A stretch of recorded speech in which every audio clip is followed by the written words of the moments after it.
Hi, everyone. Welcome. We're so glad that you're here. My name is Jessica Lugo. I am an organizer for the group March to the Polls.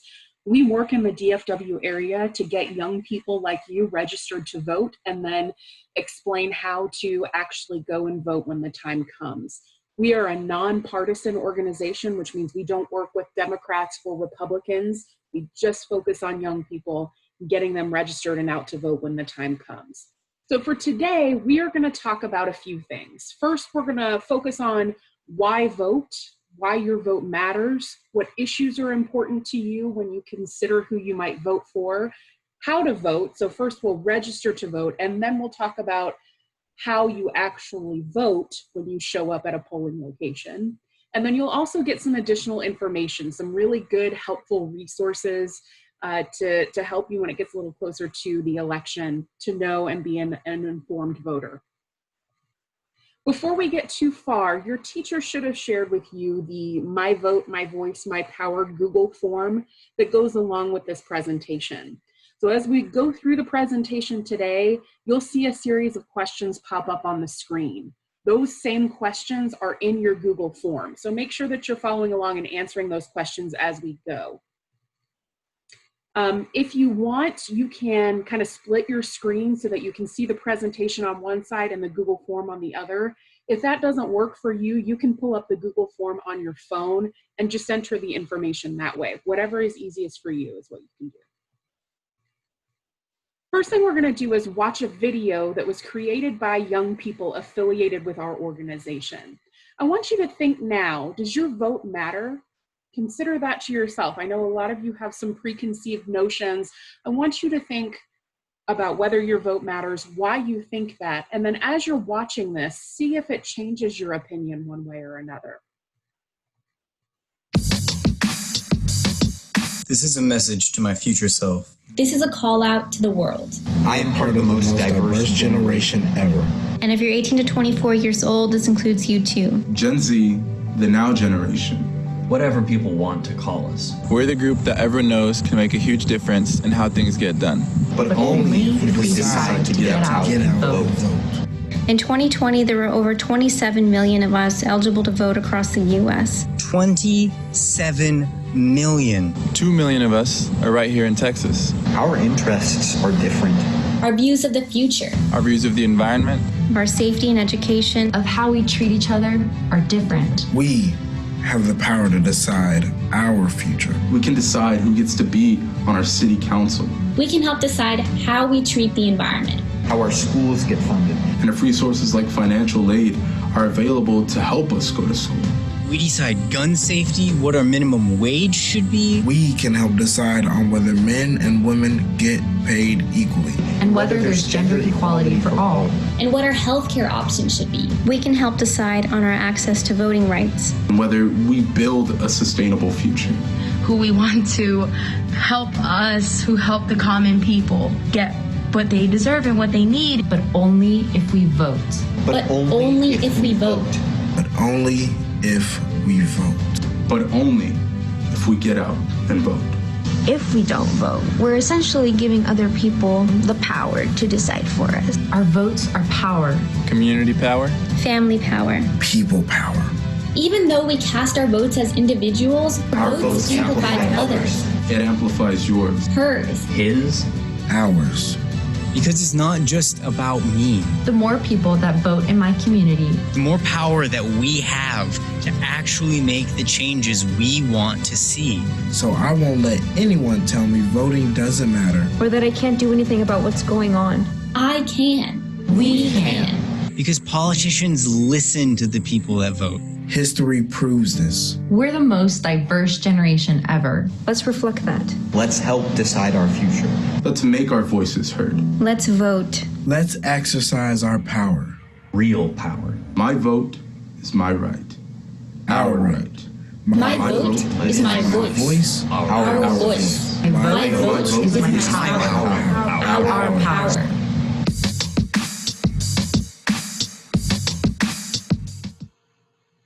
Okay, feel free to pause here and answer this question on your Google form. After watching this video, do you agree? Does your vote matter? Why or why not? Go ahead and pause and answer that question.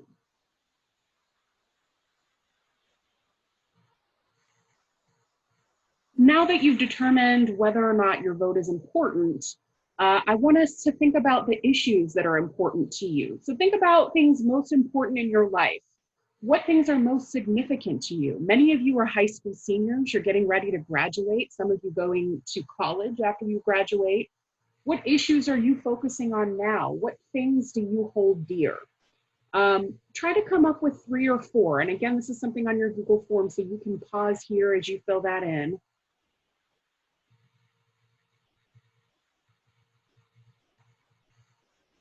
All right, so we thought about whether or not your vote matters, and I'm hoping now that you've put all of this stuff together, we can take a look at a few more things and help you to determine that, yes, actually your vote really does matter.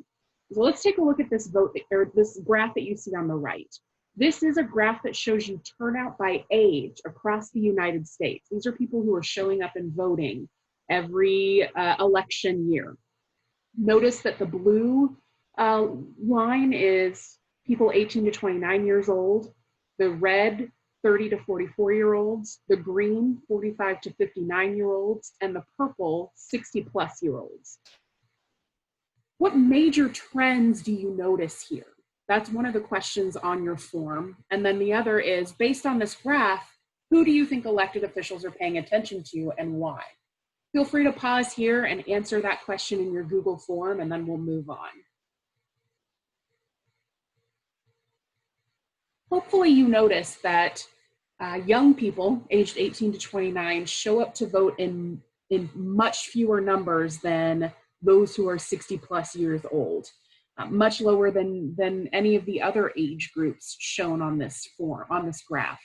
You'll also notice that these lines are jagged, they're very zigzaggy. And the reason for that is because every 4 years, so 1988, 1992, 1996, where you see the higher number of people coming out to vote, those are presidential election years. That's when we're electing a president. More people tend to show up on those years.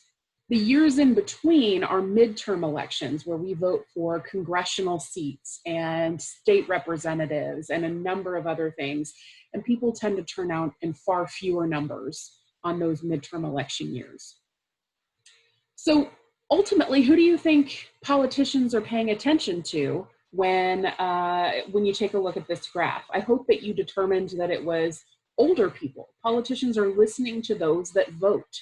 So they're listening to the concerns of those who are 60 and older for the most part. Now I want you to think about the issues that you wrote down that are super important to you. Are those the same things that your grandma or grandpa, for example, are they as concerned about those things as you are? Chances are the things that are important to you are different than those that are important to people who are over 60.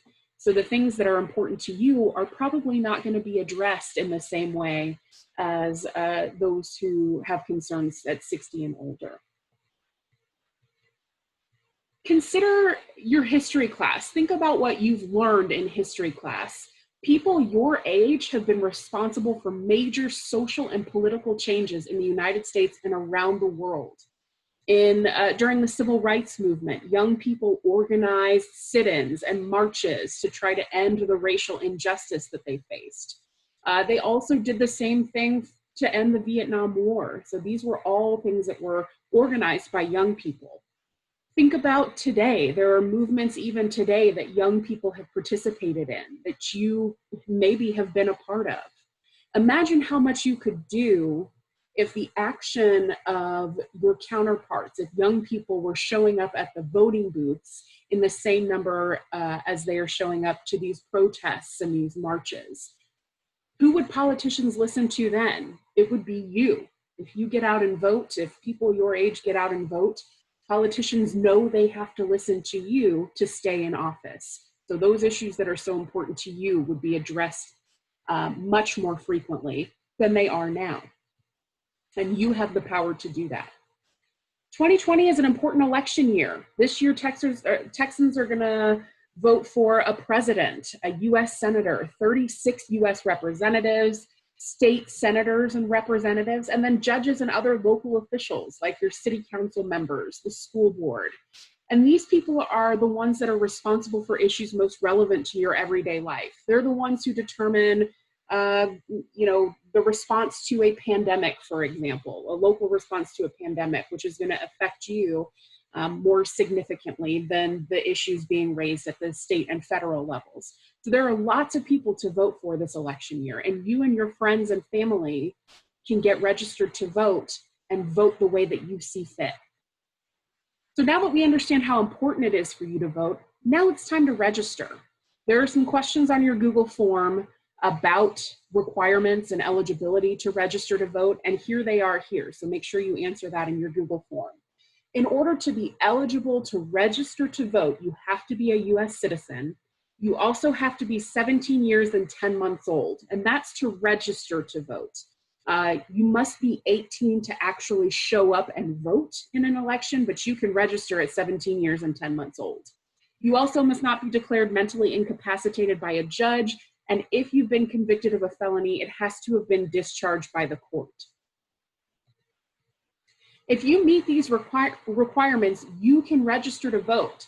On the screen, you see a QR code. If you want to use your phone to take a picture of that QR code and bring up the website, then we will walk through this process together. We will fill it in and get you registered.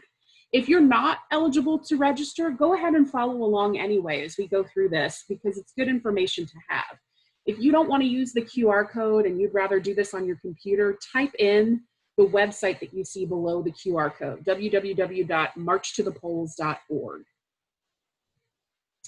Once you arrive at the website, find the register option and then select new, because we're filling out a new application. And it's going to walk you through the voter registration application step by step. The first thing that you'll see is it'll ask you to check the boxes that you are a US citizen and that you're at least 17 years and 10 months of age. And then you are going to fill out a new application. So you'll check the box or click the option that says new application. And then it's going to ask you for your personal information. So first name, last name, date of birth. Make sure when you're filling this out that you use your legal name here. Don't use any nicknames. Must be your legal name.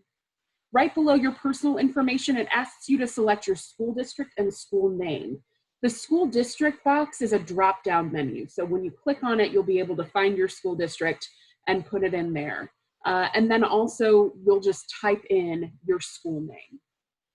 Feel free to pause this. I'm going to keep going, but you can pause here to continue filling out your form.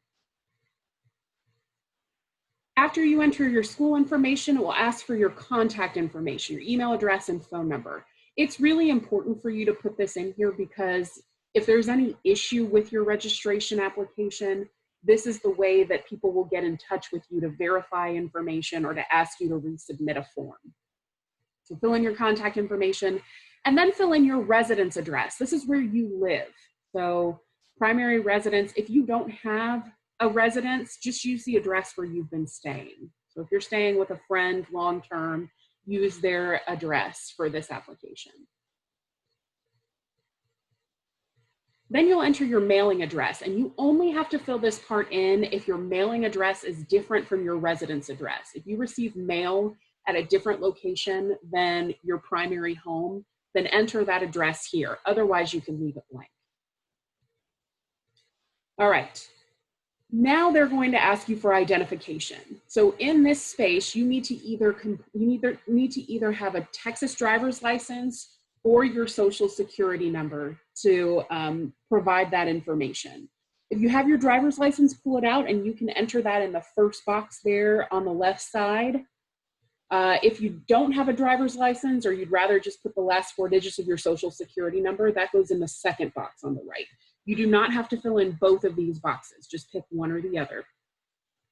If you don't have your driver's license or a social security card, that doesn't mean that you have to stop here. Check the option that says, I don't have one of these things, and you can continue through the process. If you do have a driver's license or a social security card, you just don't have them on you right now, you want to stop here so that you can fill this in correctly. take note of the website, www.marchtothepolls.org, and then you can come back to this tonight when you're home and you can look at your driver's license or your social security card, and you can fill this in that way. Last part of the form says, it says, what should we keep you in the loop on? And says, tell me when elections are happening. Check that box, because this way, March to the Polls can notify you when it's time to get out and actually vote. Once you've checked that box, check the other box you see there that says, I read and accept the privacy policy, and then submit your voter information. It's important for you to know this is not the last step of the process.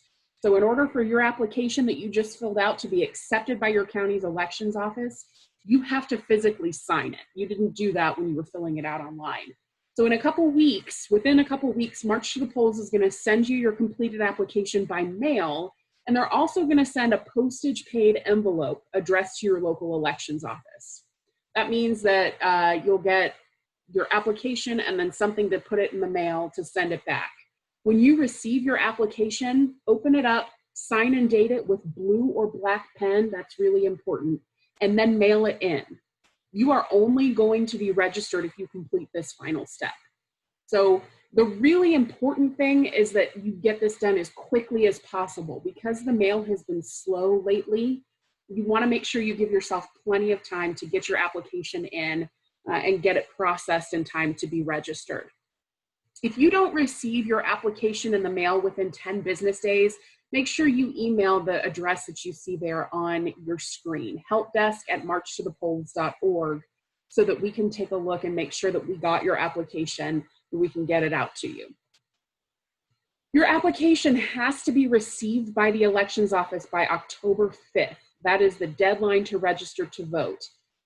It can't be postmarked by October 5th. It has to be received in the office by October 5th to be processed. So make sure you return your signed application as soon as possible. Mid-September is really the goal that we're shooting for, but just as quickly as possible so that you can get registered in time to vote in November. Once you've got your application in, you'll receive a voter registration certificate in the mail within 30 days. You'll notice that your certificate will have your name, your address, and then also what districts you live in, where you can vote, all listed on your certificate. It will look something like what you see on the right. If you don't get this in the mail and we're getting really close to the time to get out and vote, you can also check your county elections office information, and you can pull up your submitted request online. So you'll be able to see that online as well. Check with us if you have any questions about that. You're almost registered to vote. This is super exciting.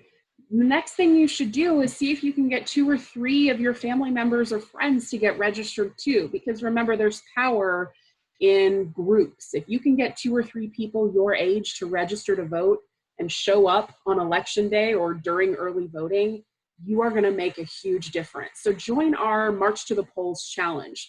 Post a photo of you and your friends, or you showing your friends how to get registered, or your friends and family registering to vote, and use the hashtag MTTP challenge so that we can see all the great work that you're doing. All right, last little bit. Now we're getting you registered. When it's time to vote, here is what you need to know. And some of this is on your Google form, so make sure that you're filling that in as well. You can vote at any polling location in the county on election day, which is November 3rd this year. You can also participate in early voting, which begins on October 13th. And if you can participate in early voting, that's what I would suggest. Check your county elections office for early voting dates and times. So even though early voting begins October 13th, they're not open 24 hours a day. So you need to make sure that you find out what days they're open, what hours, and where you can actually go to vote. And that's all on your county elections office website. When you show up at your polling location, you have to have identification. Your driver's license is perfect identification. Even if it's expired, you can still use it. If you don't have a driver's license, but you have a passport, use that.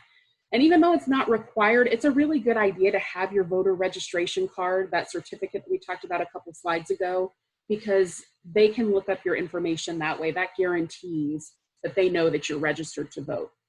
There is an exception. If you can't obtain any of these forms of ID, you can ask to complete a reasonable impediment declaration. This is a form that they have at polling places that you can fill out that says, I'm a US citizen, I'm 18 years old, I just don't have any of these forms of identification. You do have to provide some sort of alternate form of identification with a reasonable impediment declaration. Your voter registration certificate is one that you could use, a copy of your birth certificate, a bank statement or a pay stub, any of those things with that form, and you can still vote. Remember that you have the right to vote. If you have any issues at your polling location, if someone tells you you can't vote for one reason or another, contact this number that you see on your screen. It's 866-OUR-VOTE. There are elections lawyers standing by to make sure that you are eligible and able to vote on the day that you show up at the polling locations. If you have any questions, we are so happy to answer them for you. If you're in Tarrant County, you can use the QR code on the left side, and that will take you to Tarrant County's March to the Polls website and our student organization, VOTE, or Voice of the Empowered. Dallas and any other counties, use that QR code that's second from the left. You can find out more information about March to the Polls here. You can sign up to get involved. If you want to do more things with our organization, we'd love to have you. You can sign up there. The last part of your Google form asks you to find out who represents you, and you can do that by using this QR code here on the second from the right side. Go there or use the website that's down below the QR code, enter your address, and then it will pop up a list of people who represent you at the state and national level. And then also, last but not least, the far right QR code there is where you can find out what will be on your ballot this election season. This is a really cool website because not only will they tell you what candidates are running, but they'll also provide kind of a side-by-side comparison of the two candidates running. And this is also a nonpartisan organization. So again, they're not supporting a Democratic or Republican candidate. They're just giving you the information. So that's definitely one I would use if you can. Last part, there's a really cool opportunity for students this year. We need poll workers. The elections offices need poll workers to work at polling places on election day. So if you're at least 16 years old and you can get permission from your principal and a parent or guardian, because if you do this, you'll miss a day of school, which is kind of cool. But if you can do that, then you can work as an election clerk on election day. And as a poll worker, you will check in and process voters, distribute ballots, provide instructions and assistance, and answer questions about the voting process. And you will learn so much in the process. And then on top of it, you could earn $10 to $17 an hour, which is incredible. So if you're interested in being a poll worker, and this year, because of coronavirus, because there are so many concerns about older people working as poll workers, students are needed now more than ever to participate. So if you're interested, send your name, address, and phone number to pollworker@marchtothepolls.org, and we will send you more information about how to get that done. Thank you so much for taking the time to listen to this presentation. Again, please reach out to us if you have any questions. We are so excited to have you as part of the March to the Polls family.